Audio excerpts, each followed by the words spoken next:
It's coming. There's no escape. On Halloween, the veil between this world and the next will lift. And then, all hell breaks loose. People have been scaring each other for as long as there's been a Halloween. But how long is that? Where does it come from?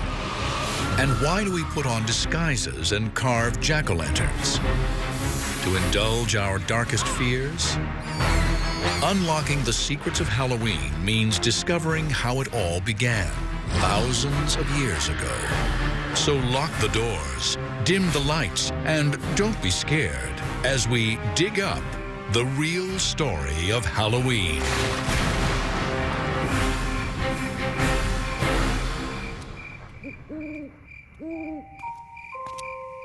How can you describe Halloween without sounding insane? Masked children come to our doors and threaten us. In return, we give them candy. But why? Why do we carve faces into fruit, then light candles inside them? And why do we adorn our homes with coffins and tombstones? The truth is, we take great pleasure in scaring ourselves to death. Halloween is about being someone else. It's about getting outside your own skin. And I think we tolerate it because we know it's one night.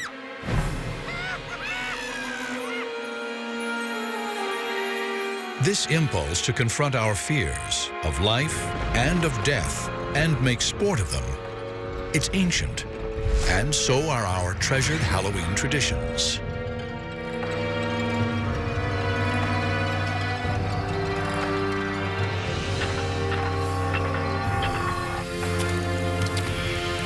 When did Halloween begin? And its ancient origins go back to the old Celtic calendar. And the old Celtic tribes divided the year between a light half and a dark half.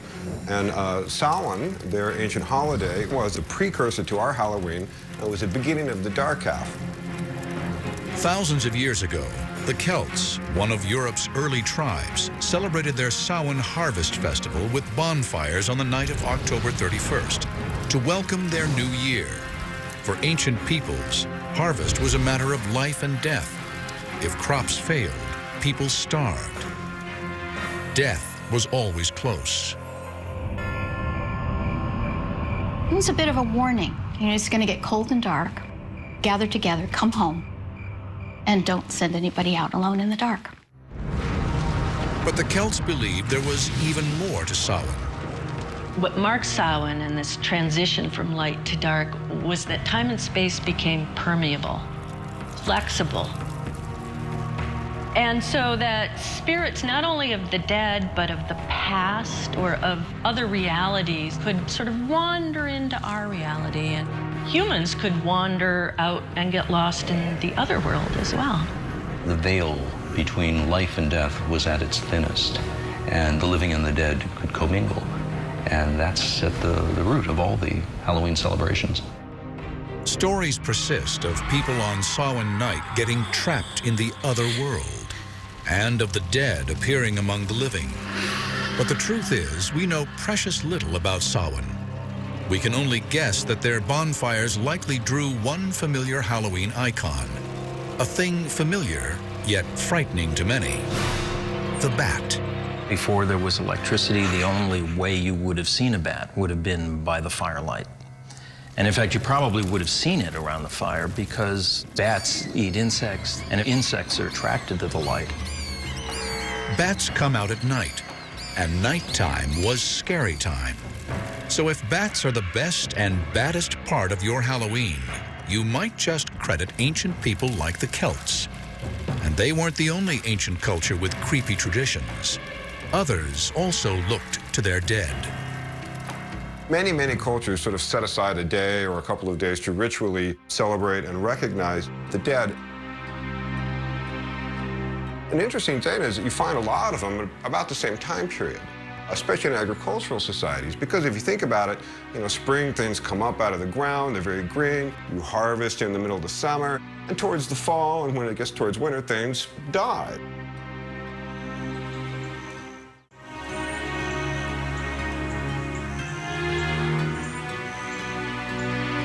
How did these ancient traditions survive into our modern era?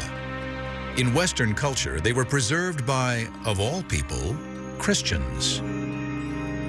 In a bizarre twist of history, as Christianity spread, it adopted and reimagined pagan folkways rather than try to stamp them out. This made it easier to convert pagans. A key pagan festival destined to get a Christian makeover was Lemuria, when celebrants placated the dead, culminating on May 13th. Of all the different days that they have in the Roman calendar to celebrate the dead, it was the spookiest. So on the Lemuria, what are called the larvae, the ghosts of the departed, would come up and haunt people. To quell the dead, pagan Romans poured milk onto their graves or offered them little cakes. But the church co-opted Lemuria in 609 AD, turning May 13th into All Saints' Day, a day to honor the most holy of dead Christians.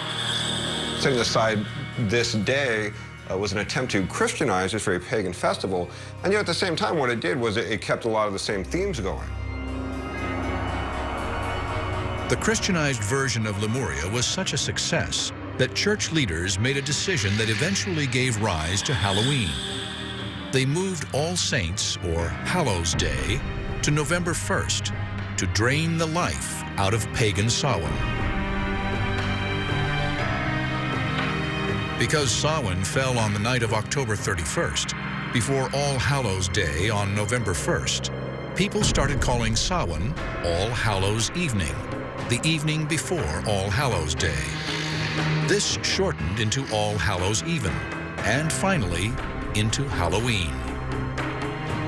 And then, to be safe, the church went one step further, adding a holiday to honor not just saints, but everyday Christians. November 2nd became All Souls Day, a church-sanctioned holiday to honor the departed. This is real important for Halloween because this is where Halloween gets its association with dead souls, death, and the supernatural again. So thank the church for inspiring the creepy essentials of Halloween. But wait, there's more. The church also helped establish the tradition of trick-or-treating, sort of. It all started during the Middle Ages on All Souls Day, when priests told Christians to pray for souls trapped between heaven and hell in a netherworld they called purgatory. Purgatory was not a pleasant place. It's not hell. It's not as bad as hell is, but it's still probably pretty fiery. Souls are kind of suffering there. Luckily, there is something that you could do. You could offer up prayers for them. How did souls get out of purgatory? According to the church, if enough prayers were offered, a soul would fly up into heaven.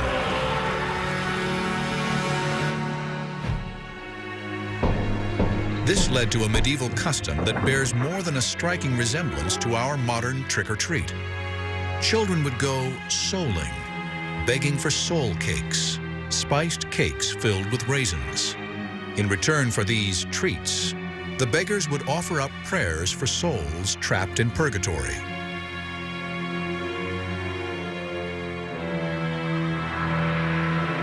While this forerunner to trick-or-treat became a preoccupation for medieval Christians, so did another future essential of Halloween: witches. It made perfect sense for people in medieval times to believe that there were demons and witches. And if there were demons and witches and they were responsible for bad things in the world, it made sense that you hunt them down and you kill them. That was their worldview. A witch panic in the 16th century helped establish the look of the character that, for many, epitomizes Halloween. Almost always women, witches were seen as in league with Satan. They were probably the healers who had cures and folklore and passed down orally through generations. And at some point, that becomes very suspicious for whatever reason to the religious people around them. And a lot of the symbols that were associated with these women, who probably often lived alone, may have been somewhat eccentric, of course, end up becoming associated with witches. Over time, as more and more women were accused of witchcraft, their practical kitchen tools acquired sinister dimensions and became model Halloween icons. Even something as mundane as a broom became an instrument of evil, as well as handy transportation. Another accessory in every witch's lair was perfect for brewing devilish potions: the cauldron. Cauldrons become very popular. Again, it was something that every household had in medieval ages. It was your basic cooking implement. The pointed witch's hat was a variation on a medieval countrywoman's hat. And of course, the mysterious lurking killer with the glowing eyes, the cat. It's not surprising that cats are associated with witches and Halloween. Cats can be a little enigmatic. You don't really know what's going on in their head. Also, they used to hang out near the hearth and by the brooms, so they became associated with witchcraft and with Halloween. Black cats and witches, graveyards and ghosts. The spooky elements of America's great Gothic holiday were taking shape. These ghoulish icons would soon make their way to the New World, where they'd help create the extravaganza we know today.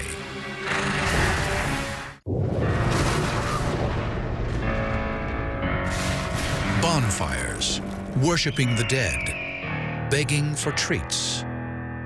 The elements of our modern Halloween were haunting Europe at the dawn of the 17th century, but they hadn't yet collected into a spooky, secular holiday. History would now start consolidating them and give life to an odd celebration of death. It's death that makes this holiday. Whether it's the threat of death if there is a bad harvest, the end of one order or the beginning of a new, this idea of the endless cycle of life and death and renewal is part of a lot of holidays, not just Halloween. This period saw the continued influence of one of Halloween's most colorful icons, the mask. It often appeared in tandem with another Halloween tradition, destructiveness. Rowdy beggars at All Hallows Eve also guzzled their share of alcohol, and demands for food and drink became more threatening. Masks helped hide their identities.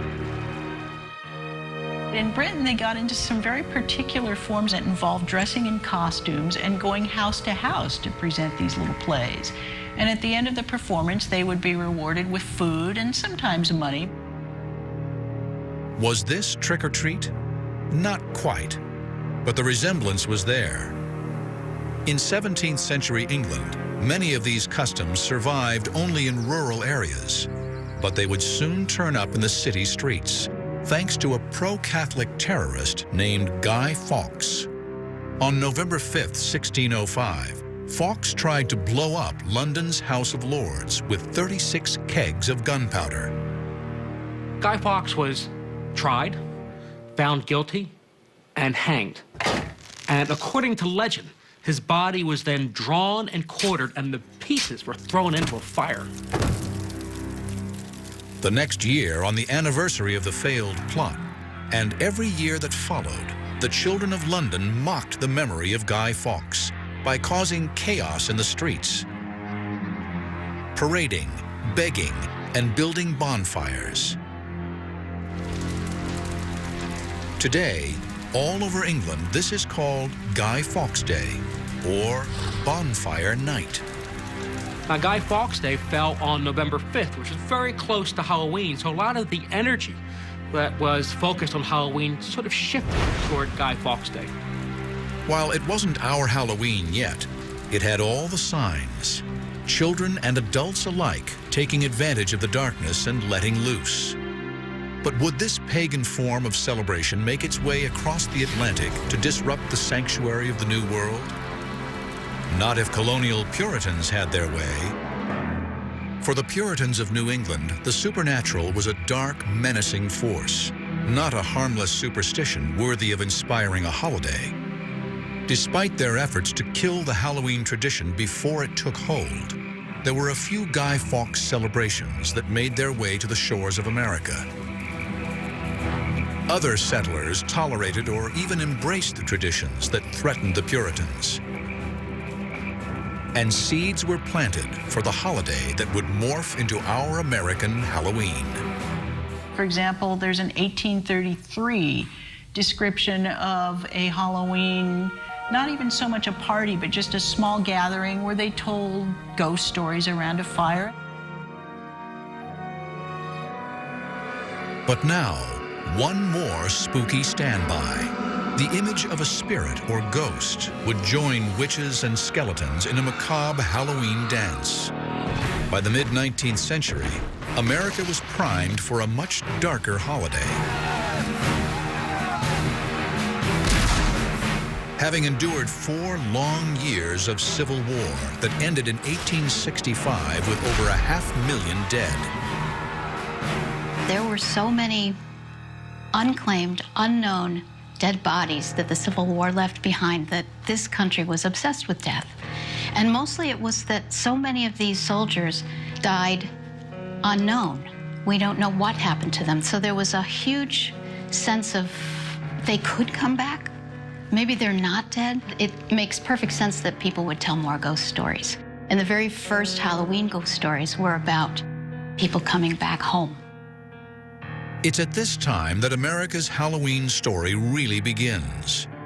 After the Civil War, when Scots and Irish immigrants brought their rural Old World Halloween customs with them, they helped to establish even more American Halloween traditions. For the Scots, it was a little bit of a scarier night. Until fairly late, we're still talking about the appearance of bogies on Halloween. Bogies, or boogeymen, were sort of amorphous, pestering ghosts that plagued children, hiding under beds or tapping on windows, or lurking by a gate or turnstile. There was a belief that there was a bogey on every stile, which meant on Halloween night you could cross any gate and there might be something sitting there waiting to get you. Halloween's signature symbol, the jack-o'-lantern, also began as a European tradition. But the prototype wasn't carved from a pumpkin. There's a great legend about a character named Jack-o'-lantern. And Jack was a troublemaker, but he was so bad, he even managed to get himself thrown out of hell, which is not an easy thing to do. But the devil did decide to have pity on him and scooped up an ember from the fires of hell and gave it to him. So Jack takes the ember and he puts it inside a hollowed out turnip. And he walks around and that becomes the legend of Jack-o'-lantern. In one age-old European practice, children would carve their own jack-o'-lanterns out of turnips and light them with candles. The first reference we have in the United States to Jack-o'-lantern, it comes from Nathaniel Hawthorne, and he's writing in Twice Told Tales, and he's describing someone's very tattered coat, full of holes, and when you hold it up to the light, it shines like a jack-o'-lantern would. Americans improved on the jack-o'-lantern tradition. They substituted big, round pumpkins for the old world's hard little turnips, and Halloween finally had its trademark. Pumpkins are generally harvested around Halloween, and kids realized jack-o'-lanterns could be a prankster's best weapon on Halloween night. Kids figured out this great thing they could do. They could take a pumpkin and you could hollow it out and you put a candle on it. And then you take that pumpkin and you put it on a stick and you put a sheet over it. And you parade around, you can put it in front of a window or something, and it's really a pretty scary picture. Jack-o'-lanterns soon became the face of Halloween. But Scots and Irish immigrants also brought with them the more rambunctious, stone-throwing, prank-playing Halloween reveling to America. And on Halloween night, at the dawn of the 20th century, there was a whole dark world of trouble just waiting for American boys. Halloween had been on a dark and scary journey from its origins with the Celts centuries ago. In the Middle Ages, it became a Christian holiday honoring the dead. But by the 16th century, it was turning into a rowdy kids' celebration marked by begging and pranks. By the 1800s, Halloween had even moved into cities and towns across America. But the ghastly face of Halloween was reimagined in gruesome shades of orange and black at the turn of the 20th century. For the first time, artists of the era brought together all things scary and linked them to Halloween. Skeletons and spiderwebs, jack-o'-lanterns and bats. They established the look of Halloween that we still use today. Among these icons are white-sheeted ghosts. The sheet that a ghost wears derives from the winding sheet, the shroud that corpses were traditionally wrapped in before burial. And jack-o'-lanterns.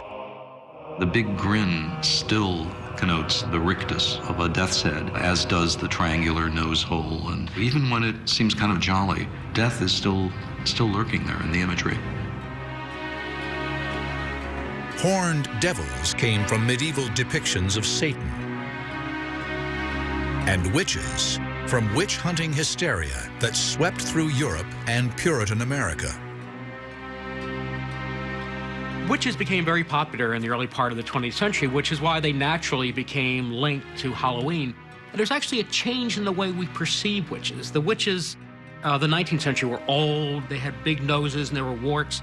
And the witches in the 20th century are actually kind of attractive. It makes Halloween just a little, not only scary, but also a little naughty.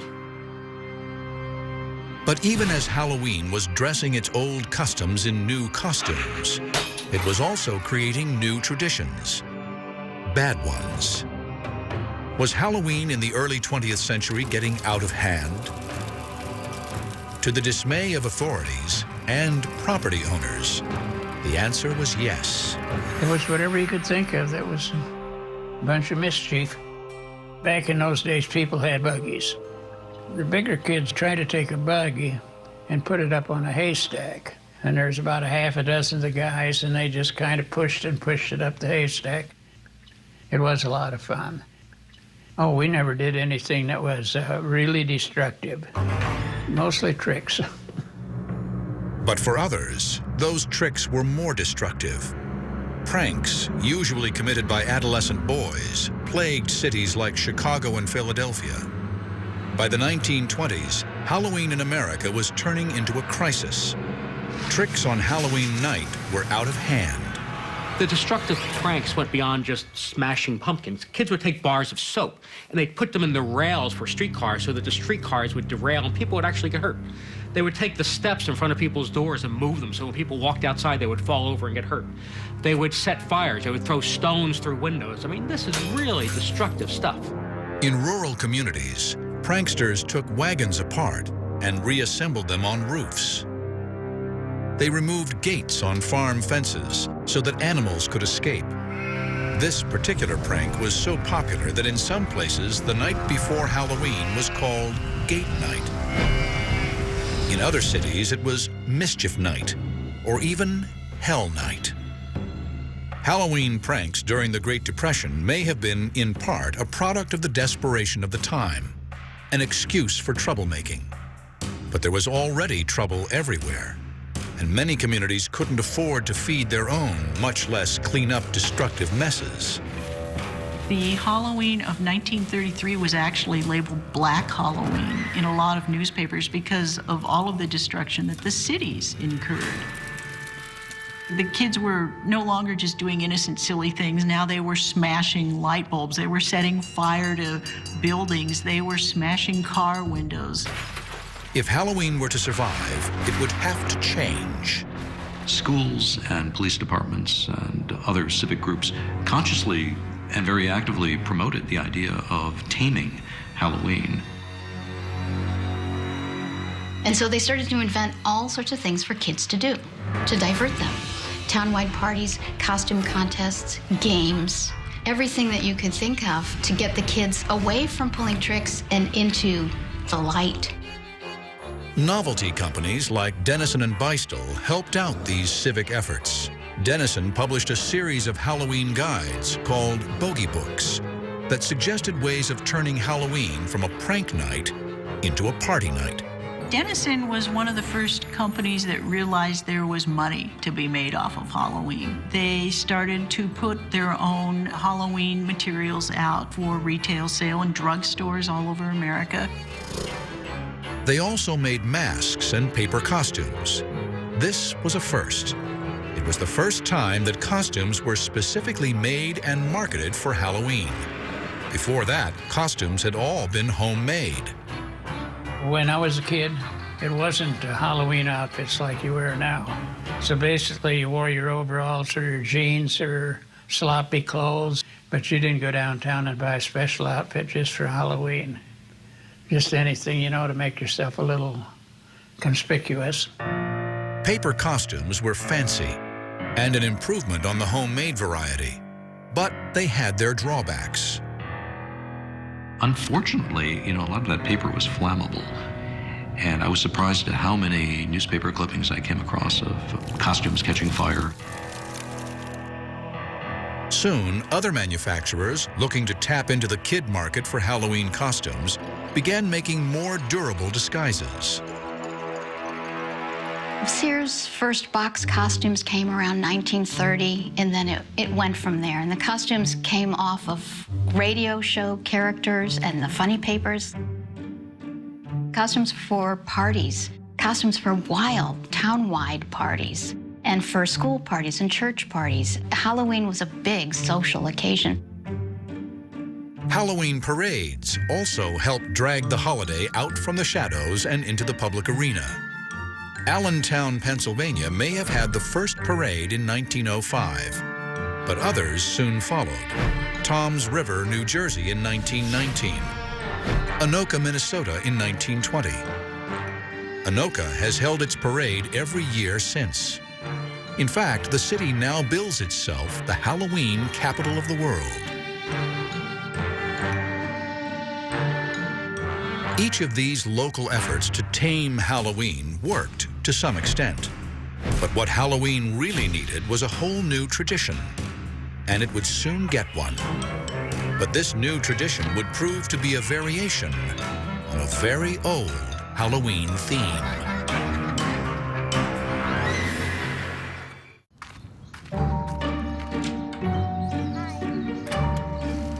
Trick or treat. That phrase still triggers cascades of candy into plastic pumpkins and pillowcases across America on the night of October 31st. And though the custom goes back centuries, the phrase trick or treat is probably less than 100 years old. Trick-or-treat is amazingly new. People think trick-or-treat goes back for centuries, and it doesn't. Trick-or-treat is actually less than 80 years old, probably. The term derives from pranking that was very widespread and destructive in America in the 20th century. And at some point, somebody came up with the brilliant idea of buying off these pranksters. Homeowners bribed rowdy kids with homemade treats, such as popcorn balls and candy apples, to avoid getting pranked or tricked. In 1939, the phrase and the custom turned up in print. Doris Hudson Moss published an article in American Home magazine that talked about the success she had having a Halloween open house for the kids in her neighborhood. She didn't get tricked. She gave them sweets. It all worked. With the new custom came new treats. Not so much homemade goodies like popcorn balls. Now kids got store-bought, pre-packaged candies. Mars bars, Reese's cups, and good old Hershey's chocolate. Candy finally killed the rowdy Halloween. And now the time was right for the reinvented holiday to hit Hollywood. Uh-oh, you boys!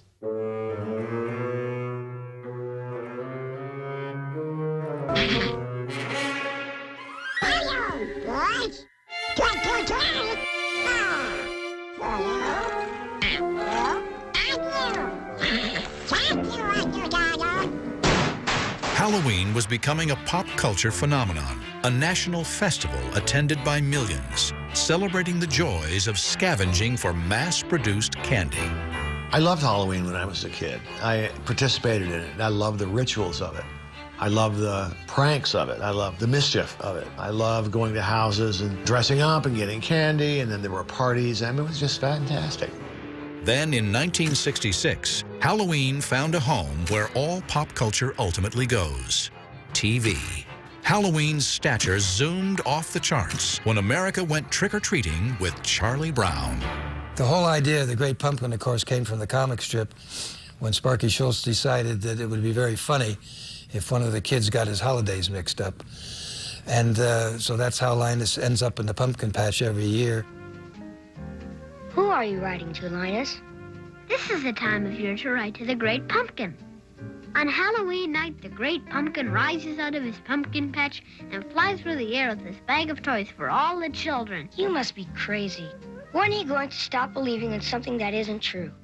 When you stop believing in that fellow with the red suit and the white beard. Television and America's most popular comic strip had given Halloween its unofficial seal of approval. The holiday had never in its entire history been so mainstream. But Halloween-themed cartoons aimed at kids were one thing. A movie for adults with Halloween as its theme was another. Nobody had ever tried it before. That is, until director John Carpenter took a stab at it in 1978 with the classic Halloween. The idea for calling my film Halloween came from the distributor. And when he said it, I thought, well, you know, he's right, absolutely right. There's never been really a Halloween-themed film. It's one of those eye-openers. Wow, why didn't I think of that years ago? What a great idea. Carpenter's $325,000 film would spawn a franchise grossing more than $500 million. It broke new ground, elevating the horror film from B-movie status to respected genre. And completely by accident, the film would also redefine our attitudes about Halloween masks. It started when the wardrobe budget forced the crew to create a mask for the villain, Michael Myers, for next to nothing. The production designer ran up to Burt Wheeler's magic shop on Hollywood Boulevard and bought this Captain Kirk from Star Trek mask, which didn't look anything like William Shatner, just looked this strange face, elongated face. But it was spray painted and fixed up a little bit. It was distorted, which is perfect. It's kind of written that way in the script, as wearing a face. The bargain basement mask and the villain behind it soon became another Halloween icon. Michael Myers still, even though the original movie came out in 1978, it still remains one of the most popular Halloween characters of all time. This idea of the masked stalker menacing young people at Halloween, it shifted the focus of Halloween away from ghosts and goblins to human villainy. But this nondescript mask did much more than that. It helped to redefine the limits of what a Halloween mask could be. And it ushered in a new face of Halloween, one for a new millennium.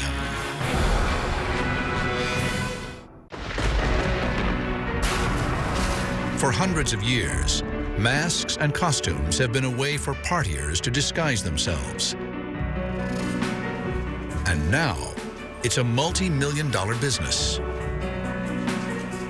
One Halloween-themed store, Burbank, California's Halloween Town, is so popular, it's open 12 months of the year, satisfying customers' need for disguise. We've had this business for 10 years now, and we really wanted to make it special, so we decided to open a year-round permanent store with ultimate spooky shopping environment. It really puts people in the mood to shop for Halloween. Halloween stuff is all over the store, but the heart of Halloween Town's business is masks. We have dozens of masks. We have the best zombies you can find, the best clowns. Masks and disguises have always been great ways to let you off the hook in terms of your behavior. With an acting out kind of holiday like Halloween, of course, it's perfect. When I was a kid, I loved masks, but usually all you could find at the local stores were crappy plastic, flimsy masks that lost their shape. But as time went on, they've really evolved into an art form where there's a lot of time spent in the sculpting and the painting, and now it's to the point where you can get an expensive, high-end mask that almost rivals movie quality. And Wayne Toth would know. He's a special effects artist for major motion pictures. We have a lot of customers that like higher-end stuff or high-quality stuff, so we go out of our way to get that. We have high-end costumes, fancy jackets, and all kinds of accessories you really couldn't find anywhere else. We try and make it so no matter what you're looking for, you can find it here. Today's upscale masks and costumes are a far cry from the generic devils, witches, skeletons, and ghosts of the 1960s. But that's the decade when the Halloween wardrobe began to change. Hollywood started to influence what kids wore, transforming them into their favorite TV and movie characters. Today, that trend has escalated to an obsession. Film franchises like A Nightmare on Elm Street, Scream, and Halloween are inspiring growing legions of kids to dress to kill. To wear the mask of the killer or of the ghost, of the skeleton, it gives a kid a sense of a lot of power and also of safety, because the monster can't get you if you are the monster for that moment. Crazed killer masks are just part of Halloween's evolving taste in costumes. The only rule now is that there are no rules. Masks take their inspiration from pop culture, religion, politics, you name it. And a growing number of faces behind them belongs not to kids, but adults. Halloween has become a huge adult activity, and I don't think that was the case, say, 50, 60 years ago. But it's been, again, specific days set aside where you can be somebody that you normally aren't. You can get behind a mask, you can wear clothes you would never wear during the rest of the year, and people enjoy these. Truth is, our 21st century Halloween is as much a holiday for adults as it is a holiday for kids. You get those children who are now growing up, and they become very nostalgic for Halloween. So Halloween shifts again, starts to become more of an adult holiday. Halloween businesses now cater to anyone who wants to get into the spirit of the holiday, with parties and Halloween-themed venues such as haunted houses. 50 years ago, when you were too old to trick or treat, you probably had to stay home and hand out candy. There was nothing else for you to do. Now there is a vast and imaginative haunted house industry just for you. And there's something like 4,000 haunted houses in the United States every year.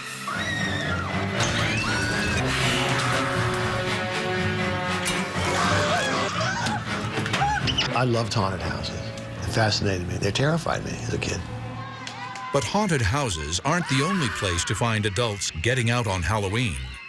In places like New York City's Greenwich Village Halloween Parade and West Hollywood's Halloween Carnival, the holiday takes a walk on the wild and naughty side.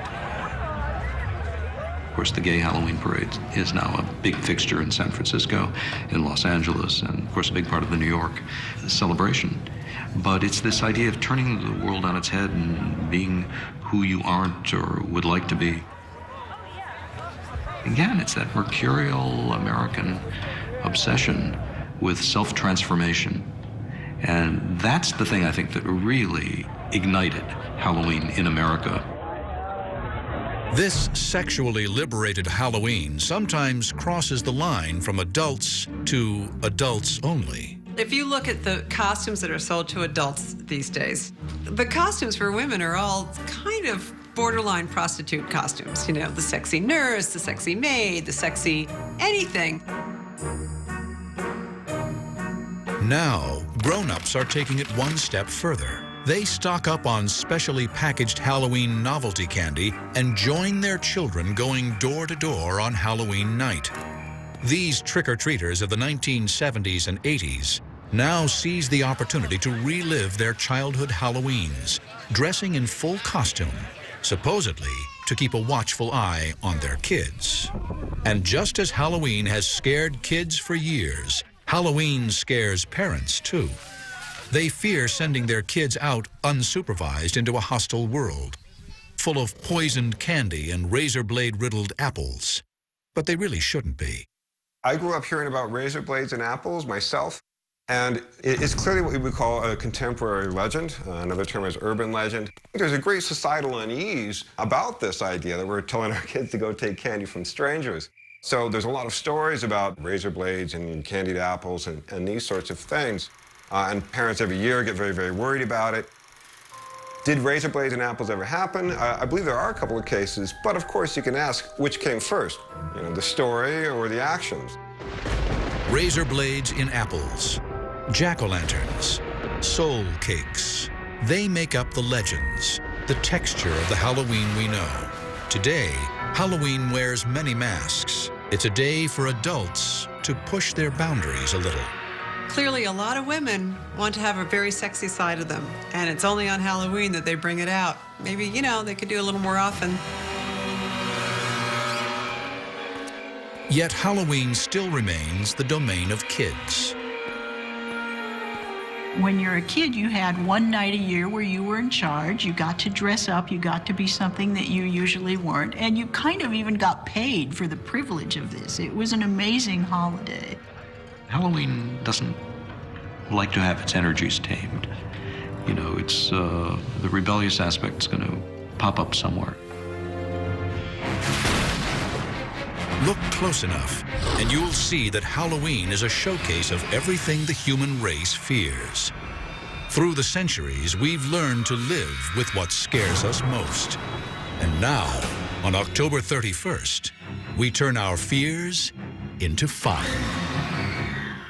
So beware of haunted houses and creaking doors, billowing sheets and full moons. And don't be surprised if a smiling jack-o'-lantern wishes you Happy Halloween.